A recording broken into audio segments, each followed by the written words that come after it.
ಕಾರ್ಯಕ್ರಮ ಸರ್ ಅತ್ಯಂತ ಖುಷಿ ಇದೆ. ಸುಮಾರು 25 ಲಕ್ಷಕ್ಕೂ ಹೆಚ್ಚು ರೂಪಾಯಿನಲ್ಲಿ ಯಾವ ವೆಚ್ಚದಲ್ಲಿ ಇವತ್ತು ಖರ್ಚು ಮಾಡಿ ಇವತ್ತಿಂಥ ಒಂದು ಸುಂದರವಾದಂಥ ಛತ್ರಪತಿ ಶಿವಾಜಿ ಮಹಾರಾಜ ಸ್ಟ್ಯಾಚ್ಯು ಅಲವರಣೆ ಆಗ್ತದೆ. ಅದಕ್ಕೆ ನಾನು ಬಂದಿರತಕ್ಕಂಥ ನನ್ನ ಸುದೈವ ಅಂತ ಈ ಸಂದರ್ಭಕ್ಕೆ ಕೇಳಕ್ಕೆ ಇಚ್ಛೆ ಬಯಸ್ತೇನೆ.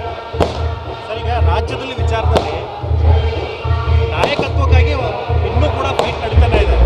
ನೇರವಾಗಿ ಸವಾಲು ಹಾಕುವಂಥದ್ದು ಡಿ ಕೆ ಶಿವಕುಮಾರ್ ಅಧಿಕಾರ ದುರುಪಯೋಗ ಪಡ್ಕೊಳ್ತಾ ಇದ್ದಾರೆ ಅಂತ ರಾಜಣ್ಣ ಹೇಳ್ತಾ ಇದ್ದಾರೆ. ಅಲ್ಲ, ಈ ಥರ ಚರ್ಚೆ ಇದೆ, ನಾನು ಒಪ್ತೀನಿಲ್ಲ ಅಂತಲ್ಲ. ಅದಕ್ಕೆ ಸಮರ್ಪಕವಾಗಿ ನಾನು ಇಷ್ಟೇ ಹೇಳ್ಬೋದು, ಇಂಥ ಒಂದು ಡಿಫರೆನ್ಸ್ಗಳು ಬಂದಾಗ, ಇಂಥ ಒಂದು ಒಪಿನಿಯನ್ಗಳು ಬಂದಾಗ ಹೈಕಮಾಂಡೇ ತೀರ್ಮಾನ ಮಾಡುತ್ತೆ. ಅದರಲ್ಲಿ ನಾನು ಜಾಸ್ತಿ ಮಾತನಾಡೋಕ್ಕೆ ಹೋಗೋದಿಲ್ಲ. ಇದು ಹೈಕಮಾಂಡಿಗೆ ಬಿಟ್ಟಿರ್ತಕ್ಕಂಥ ವಿಚಾರ. ಹೈಕಮಾಂಡ್ ತೀರ್ಮಾನ ಮಾಡುತ್ತೆ ಇದರಲ್ಲಿ. ಸರ್, ಈಗ ಸಿದ್ದರಾಮಯ್ಯ ಅವರ ಮುಖ್ಯಮಂತ್ರಿ, ಮುಂದಿನ ಮುಖ್ಯಮಂತ್ರಿ, ಇದಾದ್ಮೇಲೆ ಮತ್ತೆ ಮುಖ್ಯಮಂತ್ರಿ ಅಂತ ಚರ್ಚೆ ಸ್ಟಾರ್ಟ್ ಆಗಿದೆ. ನೀವೇನು ಹೇಳ್ತೀರಿ? ಅಲ್ಲ, ಇದನ್ನೆಲ್ಲ ಹೇಳಿದ್ವಲ್ಲ, ಇವಕ್ಕೆಲ್ಲ ನಾವು ಉತ್ತರ ಕೊಡೋಕ್ಕಾಗೋದಿಲ್ಲ. ಅವ್ರವ್ರ ಅಭಿಪ್ರಾಯಗಳು ಅವ್ರು ಹೇಳಿರ್ತಾರೆ.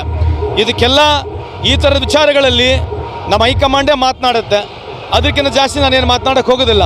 ಸರ್, ಈಗ ಸಚಿವ ಸಂಪುಟ ಪುನರ್ರಚನೆ ಆಗಬೇಕು ಅನ್ನುವಂಥ ಮಾತು ಕೇಳಿ ಬರ್ತದೆ. ಹೊಸ ಶಾಸಕರು ನಾವು ಕೂಡ ಸಚಿವರಾಗಬೇಕು, ನಮಗೂ ಒಂದು ಅವಕಾಶ ಕೊಡಿ ಅನ್ನುವಂಥ ಮಾತನ್ನು ಹೇಳ್ತಾರೆ. ನಮ್ಮ ಪಕ್ಷದಲ್ಲಿ ಭಾಳಷ್ಟು ಶಾಸಕರು ಅರ್ಹರಿದ್ದಾರೆ, ನಾವೊಬ್ಬರೇ ಅಲ್ಲ.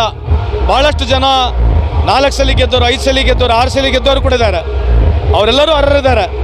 ಅದಕ್ಕೆ ಅವಕಾಶ ಕೊಡಬೇಕಂತಕ್ಕಂಥದ್ದು ಹೈಕಮಾಂಡ್ ತೀರ್ಮಾನ ತಗೊಳ್ತು. ಆಬ್ವಿಯಸ್ಲಿ ಇನ್ನು ಸ್ವಲ್ಪ ದಿವಸ ಆದಮೇಲೆ ಯಾವಾಗ ಕ್ಯಾಬಿನೆಟ್ ರೀಶಫಲ್ ಮಾಡಬೇಕಂತ ಯಾವಾಗ ತೀರ್ಮಾನ ಆಗುತ್ತೆ, ಅವಾಗ ಹೊಸೊಬ್ಬರಿಗೆ ಅವಕಾಶ ಕೊಡ್ತಕ್ಕಂಥ ಸಾಧ್ಯತೆ ಇದೆ.